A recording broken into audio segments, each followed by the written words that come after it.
Hey guys, Jodie here, Decorous Vintage Designs, and welcome back to another furniture painting tutorial. Today I am going to be showing you how to achieve this very textured bohemian look, so stay tuned for that.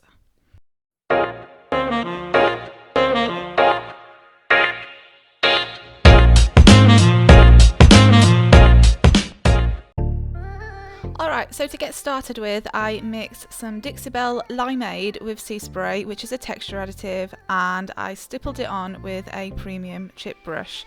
So this is just to get texture, and also you can see that I'm covering up an old finish, and sea spray is great for this because it dries rock solid and gives really good coverage. Just make sure that when you use sea spray or you stipple or both like I am here now, then make sure that you use a cheap brush or an old brush and one that you don't love so much, because it kind of will knacker your brushes a little bit. Well, not a little bit, a lot. It's really harsh on those bristles, so just make sure that you don't use a good brush for this.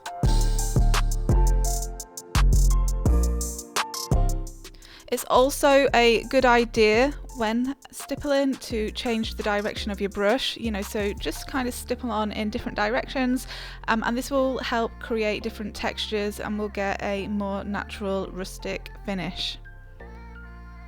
Also, as always guys, everything I use today is listed below, so if you get a little bit lost, don't worry, it's all down there in the description below, and don't forget to hit the subscribe button and the like button if you enjoy this video. Alright, so my sea spray is totally dry now. You can kind of see on the right there the kind of look that I'm going to be going for, and the colours I'm using are Cobalt, which is a deep blue, Peacock, which is a medium blue, and the Gulf, which is a light turquoisey blue.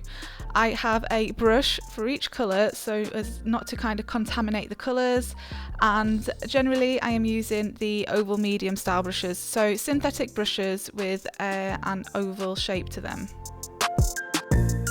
Using swirly movements, I am adding the Cobalt mostly all around those edges there, not being too perfect with it. I've also sprayed a tiny little bit of water just to help get that paint moving, and I'm just kind of outlining where I want my Cobalt to be at this point.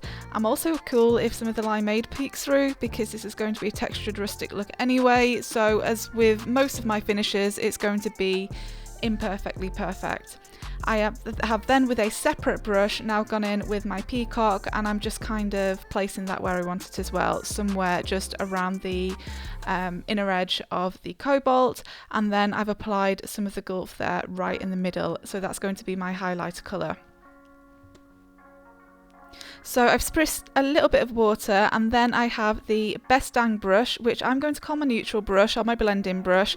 So this has no paint on it at all, and it's a natural bristled brush, so it's great for texture. It's got loads and loads of bristles on there, so yeah, so it's really good for blending as well, and to achieve that kind of smoky blend that I'm going for here. I decided to come in and add a little bit of more Limeade there in the middle, just because I felt like it wasn't bright enough. So just have a play, painting's all about playing and just seeing what works and having fun. When blending, don't use too much water, because otherwise it will just become totally sloshy and saturated, but also don't use too much paint, otherwise it will become really muddy. Just kind of build it up slowly, maybe like you would with your makeup, and yeah, and just take your time with it to make sure that you get the nice soft blend that you want, and just to make it easier on yourself. So while that's drying, I decided to paint the top in the navy. I've already put the Limeade and sea spray mixture on there, so it's still quite textured, and I'm just putting a very rough base of In the Navy on there.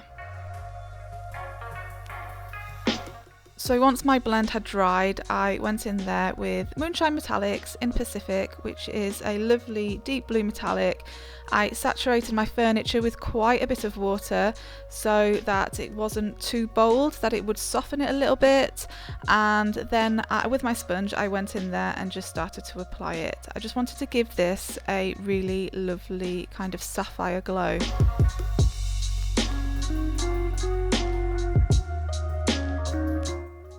Again, just take your time, build it up slowly, see how it feels. There's no rush here.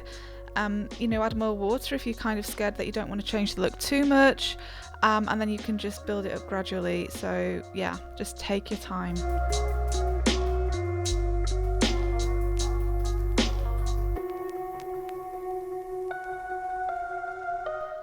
I then mixed some Plum Crazy with water, probably around a 50-50 solution, but I do not recommend putting chalk paint mixers in these misters because it broke my mister pretty much straight away. So I sprayed that all over, and then I just decided to tap with a sponge, but I wasn't loving it in the middle there, so I went in again with a little bit more Limeade just to hide it. I loved it around the edges, I just wasn't loving it in the middle, and this is where I always say it's just paint, guys. If you don't love what you've done, you can just go back in there and change it quite easily. You know, don't panic if there's ever something you don't like, and don't be afraid, just because it can always be fixed. And then I just used a little bit of Peacock just to soften those edges up, and then yeah, started to sand this piece. I'm just using one of the Dixie Belle sanding sponges here, and I just want some more of that Limeade to poke through. So all those colours that I've put on before now, they will all start to peek through.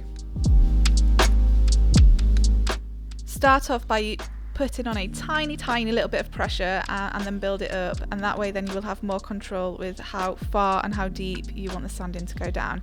Okay, and now here's the fun part. So I have here the retro Peacock transfer. Look at those gorgeous colours, and this is the new Dixie Belle paint transfer.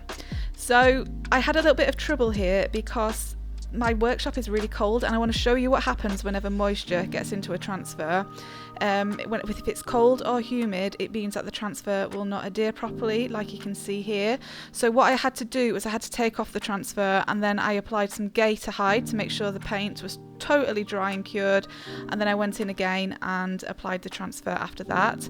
And because this was going to be a rustic look anyway, I didn't worry too much about some of it separating, because then I went in and sanded the transfer way down, because I wanted it to look old. I wanted it to look like it had been part of the piece for a long time. And because peacocks have that kind of iridescent look, I decided to use some of the Lilac Gilding Wax, and I just applied a little bit over the woodgie bend here. So this will just give me a really soft purple iridescent look, and I also just applied some around the borders there as well, just to make it glow a little bit.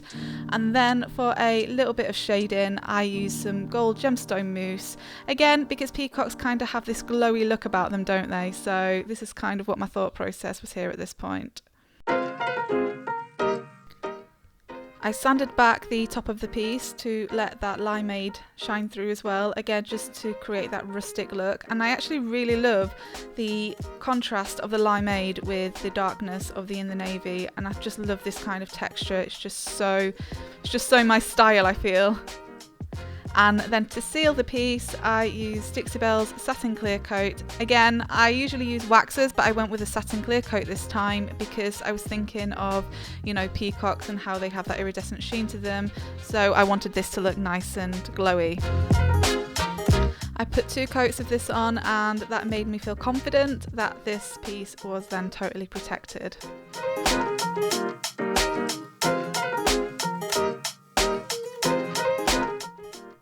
And here's a finished look. Really hope you guys enjoyed the tutorial today. Let me know in the comments below what your thoughts are, and as always, have a lovely day. Happy painting. Bye bye.